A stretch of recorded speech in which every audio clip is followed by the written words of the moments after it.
Good morning. The scripture reading for this morning is John 3, verses 22 to 36, which could be found on pages 1651 and 1652.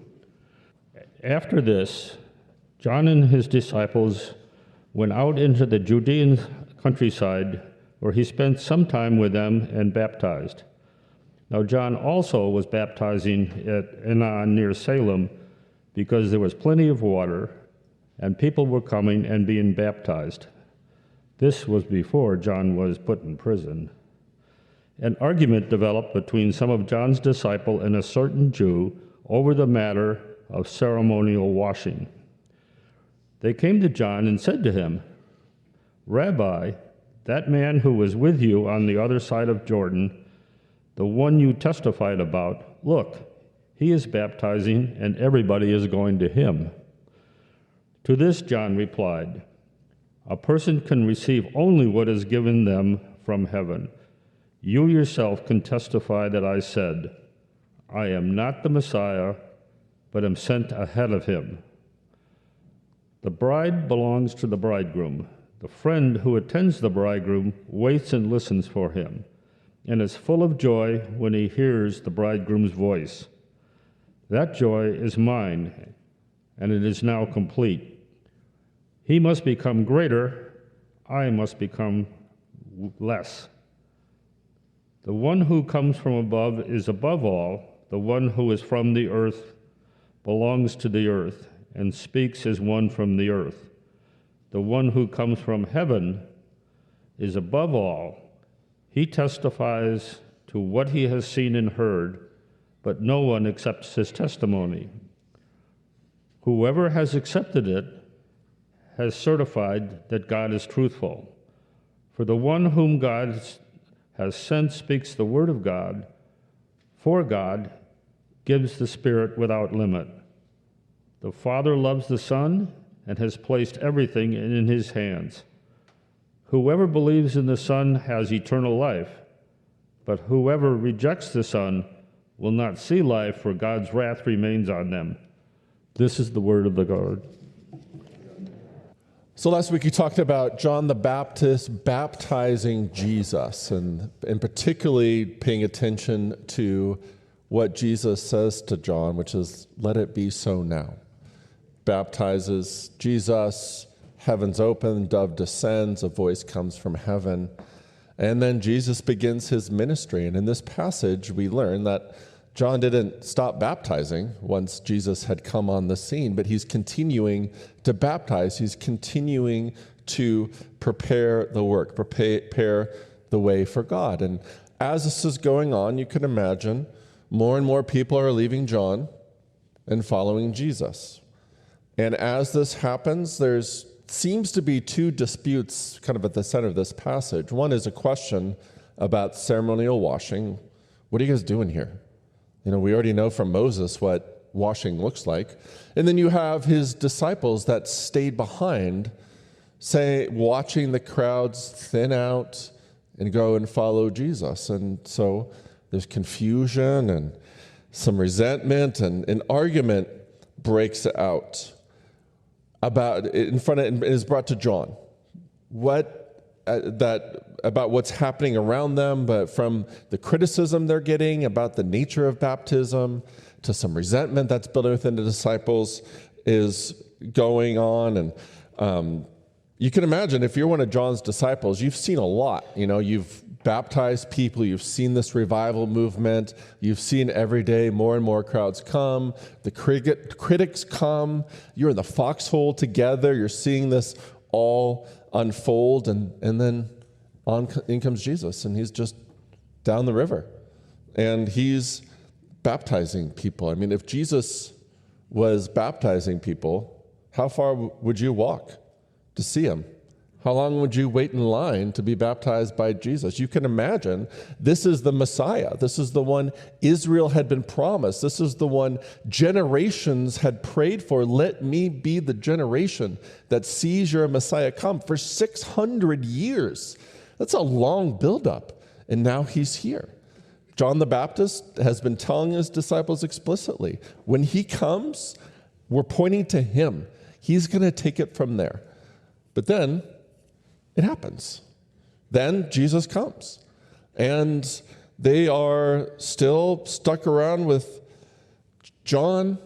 They're still baptizing, I'm sure they're like privately talking like, there was like 10 people here yesterday. I remember the time we did 1,200 people. Remember that? Remember just the pure amount of planning that took? And it happened. We did it. And now there's 10 people. And then we can see Jesus over there. The crowds are growing bigger than we ever saw here. And they're starting to feel the sting a little bit. And they say to John, you baptized this guy. Aren't you kind of his boss if you baptized him? Like, isn't that how it works? And you can see it seems that there are two issues kind of raised in this passage. The first one is a certain Jew raising the issue of ceremonial cleansing altogether, saying, we have Moses, we have rituals for washing. Help me understand how what you're doing fits into what Moses commanded, because it doesn't seem to be biblical. So you've got that undercurrent of criticism, of concern, of group of people that have pointed themselves leaders, pointing out, hey, how is this connected to the story of Scripture? And then you have, secondarily, the disciples of John, seeing the crowds thin out and dealing with, internally, the blow to their ego, the unmet expectations, all the work they had done. Now the crowds are leaving, they feel left behind, and that's built up in them some resentment. And you can see John the Baptist, when he's brought into it, he has a different kind of posture. He doesn't have kind of the spirit religious pride that says, this isn't right, you can't be doing this right. He doesn't have that kind of jealousy of Jesus and seeing the crowds thin out. He never seemed to be the kind of guy that wanted to stand in front of large crowds anyway. And so what he says to his disciples is a person can only receive what is given from heaven. Think about where he's directing their attention. Listen, guys, we can only receive what's been given. And we receive it with glad hearts, but we can only speak what we've heard. It's the guy we met last week who was told by Jesus after he said to Jesus, I can't baptize you. You should baptize me. This isn't how this works. I've been telling people I can't even untie your sandal. Now you give me what is arguably the greatest privilege in the universe to baptize you? No. And what did Jesus say to him? Let it be so now. He's moving John into a posture of openness. The posture he has, some of the words I would attribute to John in this moment is receptive, attentive, submissive, watchful. That his posture internally is one who is receiving, who's watching, and who is aware of what's going on. And sometimes it's helpful to give an analogy. So he gives an analogy, and in this analogy, it's a wedding day. And John is the best man of the wedding. And he's standing next to the groom. I'm going to westernize this a little bit to help us understand what John is saying, like just so it fits into our kind of cultural wedding norm. So you're standing there as the groomsman, and the groom's right here. Did I get that right, or am I over here? I always forget. No, I was right. Okay, the bride's over here. All right, so here he is. He's standing right here, and we got a church with the coveted center aisle. And so you can picture a groomsman standing there, and then the doors open, and the bride starts coming down the aisle. Have you ever been to a wedding where the groom, all of you are nodding. Yeah, I know you've been to a wedding. Guys, let me finish my sentence here. Have you been to a wedding where as soon as the doors open and the bride is revealed, the best man looks at the groom, and wants to see the groom's reaction. You all do that too. I know you ladies especially are like, okay, there's the bride, now let's look at the groom.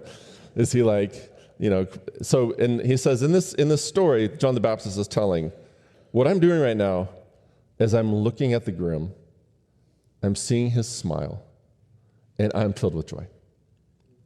That his joy is mine, is the way John puts it. That the joy on the face of my friend in that moment is the joy I'm having right now, seeing Jesus do his thing.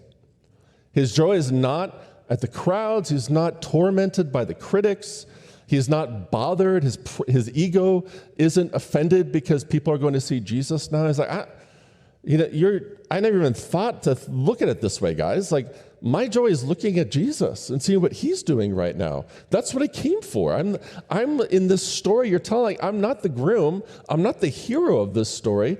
I'm the best man of the hero of the story. And his joy right now is mine now because of my posture and what I'm paying attention to. I'm receiving it. I'm a watcher. I'm present. I'm attuned to the moment. Can't you guys see the beautiful thing that is happening to me? Now, let's go back to the analogy. Okay, let's say the best man standing here sees the groom, sees the bride come down, and then you see on his face this kind of like, oh my gosh. And you're like, what's that guy's deal? And you would say there's a couple things that could be wrong. One is, he is, instead of being present to the groom's joy, he's like, when's my turn? Why did she fall for this guy? He's a doofus. Like you can see that there's many reasons why a groomsman may not be happy in this moment. And what John is saying is, you're standing next to me, you're bearing witness to this, and what you're consumed by is pettiness. You're consumed with criticism. You're standing yourself as judge of this moment. Just be present and take joy in what Jesus is doing. You're paying attention to the wrong thing. You could say in these criticisms, what are some words that you might choose to describe their posture? Their posture is one of volatility. There's a fragility within them that they had set their life on something, the crowds and the popularity, and they would never say it that way, because we never say it that way. But when something changes and we feel in us provoked this sense of what's happening internally right now, I'm mad. I'm disappointed.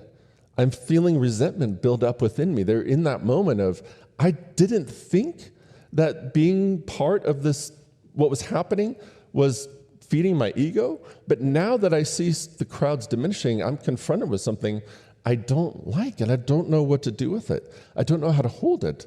And then you have John. The words I would use are, there's a lightness to him. There's an ease.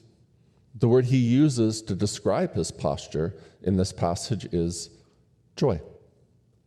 It's a joy that comes to him. It's a joy that he's swept up in, that's bigger than himself. He's not thinking about himself in that moment. He's thinking about Jesus and what's happening and how his whole life has been directed in this moment. And now he is happy. He's joyful. And what he says, I want you to think about this phrase, especially through a modern lens. So put on your hats of being modern people. He must become greater, I must become less. What strikes you about that? Something about it feel like, it doesn't sound like very high self-esteem? Or he's diminishing himself in this moment? How do you read that phrase? If you were to say, he must become greater, I must become less, this idea of becoming less, is that appealing to you? Would you sign up for a seminar, how to become less? That wouldn't sell. It would not be a very popular podcast right now. There was a time, maybe 50 years ago, many of you were there, where this idea of thinking too highly of yourself was seen as a character flaw or a character defect. I'm going to start a sentence. I need you all to finish it. Ready? Don't get too big for your... Yeah, right? Don't get too big for your pants.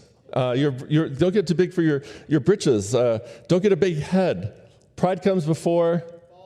Thank you. Yeah, you guys are doing great. It's like a quiz show. We were trying to buzz in first.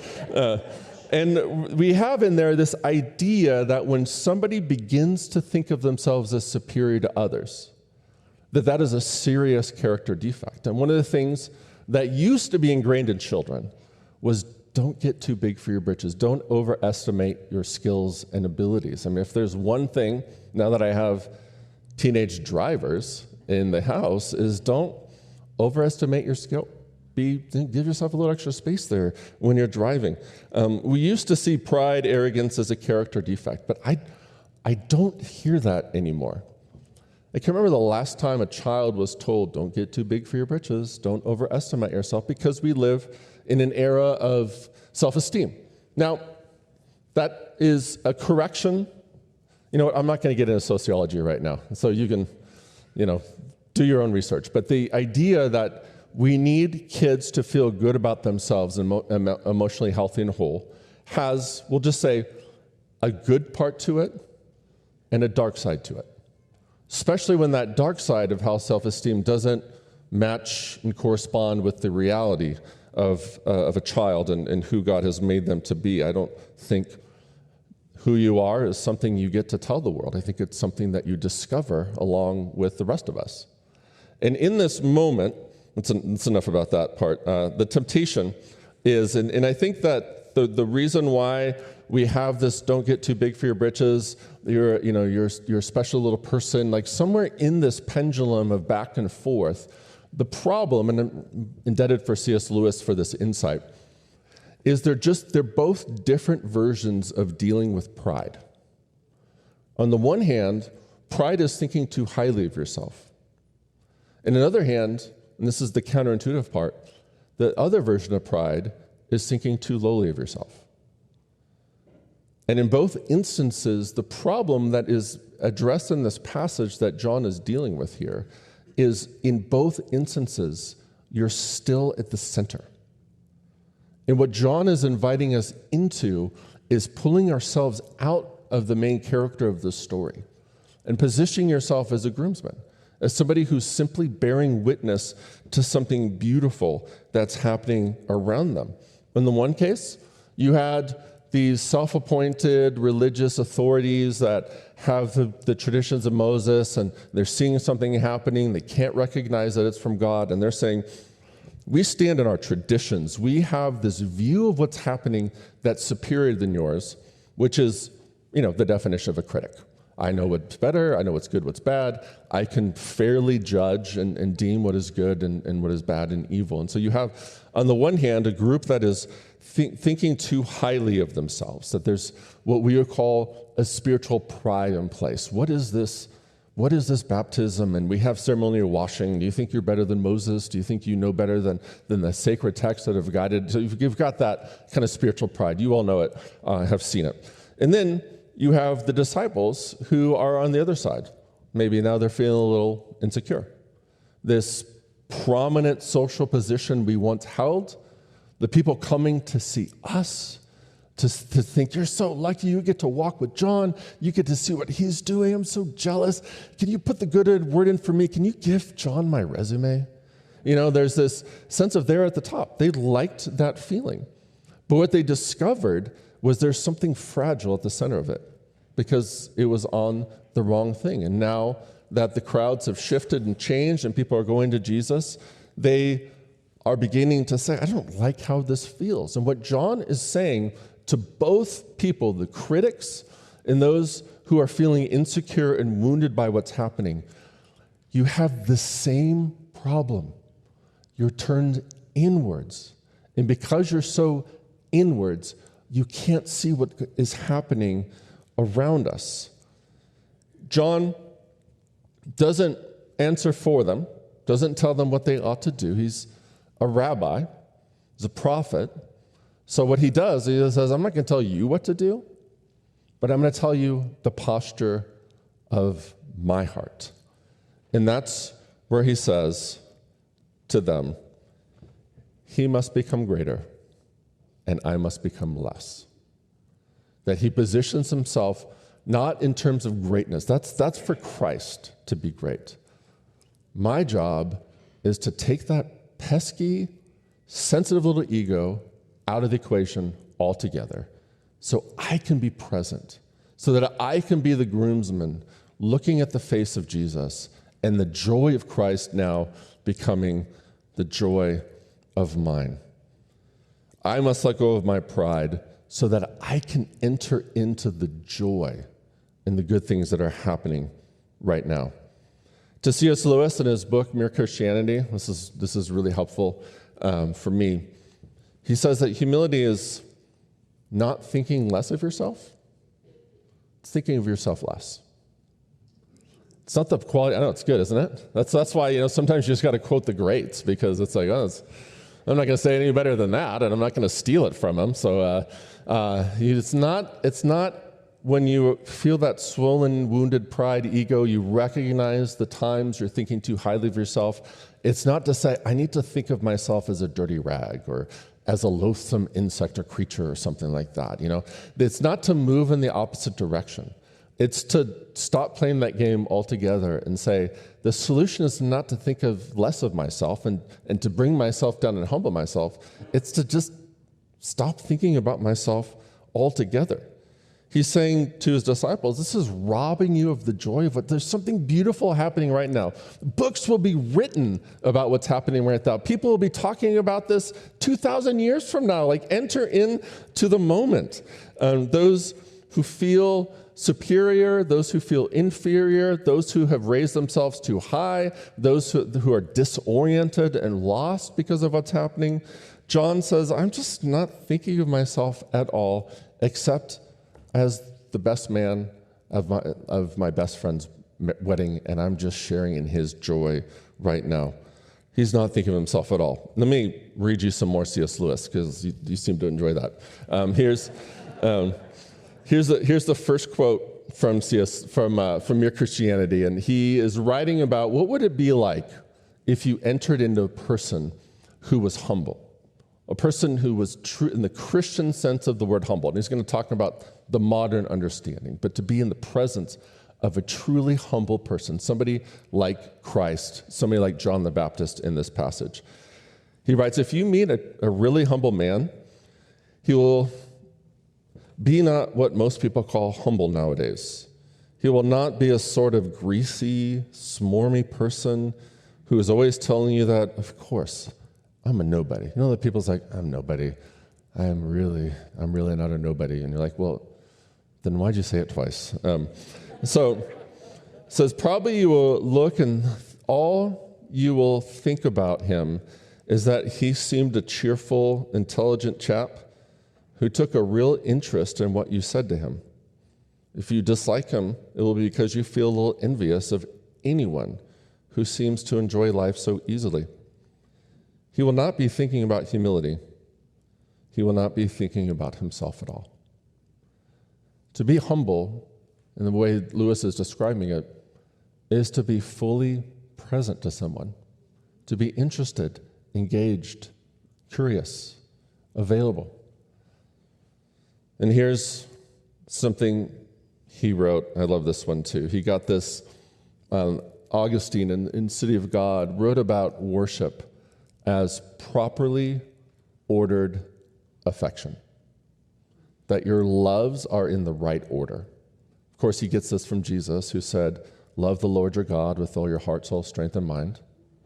And the second, he's got an order here, which is what C.S. Lewis is about to tell us, love your neighbor as yourself. And what Lewis is writing to his wife Joy in there is loving God more helps me love you more. This is what he writes.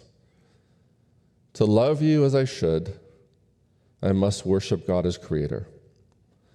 When I have learnt to love God better than my earthly dearest, I shall love my earthly dearest better than I do now. Insofar as I learn to love my earthly dearest at the expense of God and instead of God, I shall be moving towards the state in which I shall not love at all. This is what we see with John looking at Jesus. That joy is mine. I can only give what I've received.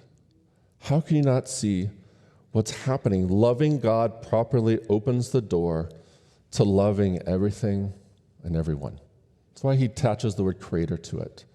To love God is to love his creation and the beauty around us. We've all stood, think about a moment of your life where you forgot yourself. Like for me, it was the first time I stood on the floor of the valley in Yosemite. And I saw so much beauty around me, I could barely take it in. I was overwhelmed by it. Or times when you've been with friends and family, lost sense of time. You're so present and engaged, you were not aware of yourself at all because you were caught up in something bigger than yourself. That is the joy that John found. It's a joy in watching Christ at work. May it be our joy as well. In response to this, would you join me in singing together hymn number 486?